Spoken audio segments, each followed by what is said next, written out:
పశ్చిమాన పవన్ కళ్యాణ్ పార్టీలో ప్రశాంతత లోపించింది.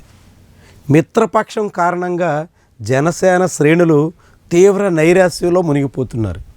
పార్టీ కార్యకర్తలే కాదు, ఏకంగా నాయకులు కూడా కలవరపడుతున్నారు. ఎమ్మెల్యేలు కూడా మదన పడుతున్నారు. ఏమైంది? ఎందుకు ఇలాంటి పరిస్థితి? ఉమ్మడి పశ్చిమ గోదావరి జిల్లాలో 6 సీట్లలో జనసేన పోటీ చేసి 6 గెలిచింది. వీటిలో నరసాపురం, భీమవరం, నిడదవోలు, తాడేపల్లిగూడెం, ఉంగుటూరు, పోలవరం ఈ 6 అసెంబ్లీ స్థానాల నుంచి ప్రస్తుతం జనసేన పార్టీకి ఎమ్మెల్యేలు ఉన్నారు. ఈ నియోజకవర్గాల్లో ఎక్కడా కూడా జనసేన మాట చెల్లుబాటు కావడం లేదు అనేటువంటి నైరాశ్యం తాండవిస్తుంది. ఉదాహరణకి భీమవరం నుంచి పులపర్తి రామాంజనేయులు జనసేన పార్టీ తరపున గెలిచి ఇప్పుడు అసెంబ్లీలో పిఎస్సి చైర్మన్గా ఉన్నారు. ప్రోటోకాల్ ప్రకారంగా క్యాబినెట్ హోదాను ఆయన అనుభవిస్తున్నారు.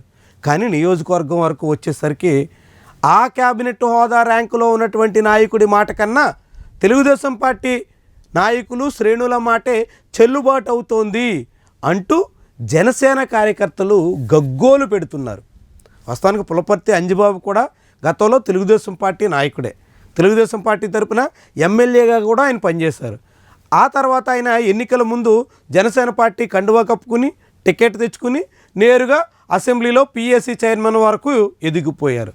అలాంటి అంజుబాబు ఆఫీసులో తిష్ట వేసిన టీడీపీ నేతల మాటే ఇప్పుడు నడుస్తూ ఉండడంతో జనసేన కోసం కష్టపడినటువంటి వాళ్ళు కలత చెందుతున్నారు. ఇందుకైనా తామంతా ఏరి కోరి జనసేన పార్టీని గెలిపించింది అంటూ చాలామందే ప్రశ్నిస్తున్నారు. ఇక ఆ ఎమ్మెల్యేని కలవడానికి కూడా తొలుత తెలుగుదేశం పార్టీ నేతల అనుమతి కావాల్సిన పరిస్థితి రావడంతో చాలామందే ఇప్పుడు జనసేన శ్రేణులు ఎమ్మెల్యే కార్యాలయానికి వెళ్ళడానికి కూడా సంశయిస్తున్నారు. ఇదొక భీమవరంలోనే అనుకుంటే పొరపాటే. ఉంగుటూరులో అయితే ఎమ్మెల్యేగా ధర్మరాజు గెలిస్తే జనసేన తరపున ధర్మరాజుని పక్కన పెట్టి తెలుగుదేశం పార్టీ మాజీ ఎమ్మెల్యే గన్ని వీరాంజనేయులే హవా నడుస్తోంది అనేటువంటి మాట వినిపిస్తోంది. దాదాపుగా షాడో ఎమ్మెల్యే అనేటంత స్థాయిలో గన్ని వీరాంజనేయులు కథ నడిపేస్తున్నారు అంటూ జనసేన శ్రేణులే వాపోతున్నారు. కేవలం తన కులస్తులు తనకు అనుకూలంగా ఉన్నటువంటి కొద్దిమంది ప్రయోజనాలు మినహా మిగిలిన విషయాలను ధర్మరాజు విస్మరించేశారు అనేటట్టుగా చాలామందే వాపోతున్నారు. ఇది గన్ని వీరాంజనేయులకి అవకాశంగా మారింది అనేటువంటి వాదన బలపడుతుంది. వాస్తవానికి గన్ని వీరాంజనేయులకి నామినేటెడ్ పోస్ట్ ఇచ్చి ఆప్కాప్ చైర్మన్ హోదా కట్టబెడతారు అనేటువంటి ప్రచారం అయితే సాగింది. తెలుగుదేశం పార్టీ చెందిన మాజీ ఎమ్మెల్యేకి ఇప్పటి వరకు నామినేటెడ్ పోస్ట్ అయితే దక్కలేదు. కానీ నియోజకవర్గంలో మాత్రం ఆయన మాటే నడుస్తూ ఉండడంతో తెలుగుదేశం పార్టీ శ్రేణులు ఖుషీగా ఉన్న జనసేన శ్రేణులు మాత్రం లబోదిబోమంటున్నారు. ఇక నియోజకవర్గాల్లో భీమవరం, ఉంగుటూరు ఒక తంతు అయితే తాడేపల్లిగూడలో మరో వ్యవహారం. అక్కడ ఎమ్మెల్యేనే వీధికెక్కి తాను చనిపోతే ఉప ఎన్నికలు వస్తాయని మిత్రపక్ష నేతలు ఎదురు చూస్తున్నారు అంటూ టీడీపీ ఇన్ఛార్జ్ గురించి బహిరంగంగానే వాపోవాల్సి వచ్చింది. తాడేపల్లిగూడలో సీనియర్ నాయకుడిగా ఉన్న బొలిశెట్టి శ్రీనివాస్ మాట కూడా చెల్లుబాటు కాకపోవడం అనేది విస్మయకరంగా కనిపిస్తుంది. తాడేపల్లిగూడలో బొలిశెట్టి మాటే నడవట్లేదంటే నరసాపురంలో నాయకర్ తీరు ఏ రీతిని ఉంటుందో ఆలోచించండి. పోలవరంలో బాలరాజు వ్యవహారం ఏ మాదిరి సాగుతుందో చూడండి. బాలరాజు అయితే పూర్తిగా తన అనుచరుల ప్రయోజనాలు తప్ప మిగతా ఏ విషయాలు పట్టించుకోవడం లేదు అనేటువంటి వాదన బలంగా ఉంది.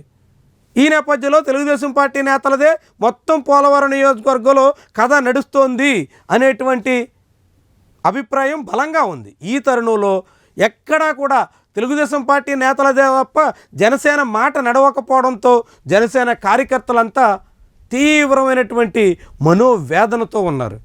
ఒక్క నిడదవోలులో మాత్రమే అక్కడ కూడా ఎమ్మెల్యేగా గెలిచినటువంటి కందుల దుర్గేష్ ప్రస్తుతం మంత్రిగా పనిచేస్తూ ఉండడంతో నిడదవోలులో మాత్రం జనసేన కార్యకర్తలకి జనసేన నేతలకి కొంతవరకైనా మాట చెల్లుబాటు అయ్యే అవకాశం కనిపిస్తుంది. అదొక్కటి మినహా మిగిలిన 5 నియోజకవర్గాల్లోనూ పరిస్థితి ఏమాత్రం సజావుగా లేదు అంటూ జనసేన శ్రేణులే చెబుతున్నాయి. మరి దీన్ని చక్కదిద్దేది ఎవరు? ఈ పరిస్థితిని తిరిగి గాడిలో పెట్టేది ఎవరు? పార్టీ తిరిగి పుంజుకోవడానికి, తిరిగి పట్టాలెక్కడానికి, గతం కన్నా మరింత బలపడడానికి ప్రయత్నం చేసేదెవరు? ఇదే ఇప్పుడు జనసేన పార్టీకి కరువయ్యింది. తమ పార్టీ సొంతంగా పోటీ చేసినా గెలిచేందుకు తగ్గట్టుగా సర్వశక్తులు పోగేసుకోవాల్సినటువంటి తరుణంలో అది వదిలేసి తెలుగుదేశం పార్టీ నేతలకే పెత్తనం అప్పగించేస్తున్నటువంటి తరుణంలో జనసేన శ్రేణులు ఏ మాత్రం సంతృప్తిగా కనిపించడం లేదు. ఇది ఆ పార్టీకి ప్రయోజనం కలిగించే విషయం కాదు అనేటువంటి వాదన బలపడుతుంది.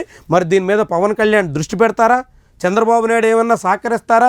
ఇరువురు అధినేతలు కలిసి పశ్చిమ గోదావరి జిల్లాలో జనసేన తెలుగుదేశం పార్టీ శ్రేణుల మధ్య సఖ్యతను సమన్వయాన్ని పెంచేందుకు ఏమైనా శ్రద్ధ పెడతారా? లేదంటే జనసేన పార్టీని తన దారిన తానే అన్నట్టుగా వదిలేస్తారా? ఇదే ముఖ్యమైనటువంటి అంశం.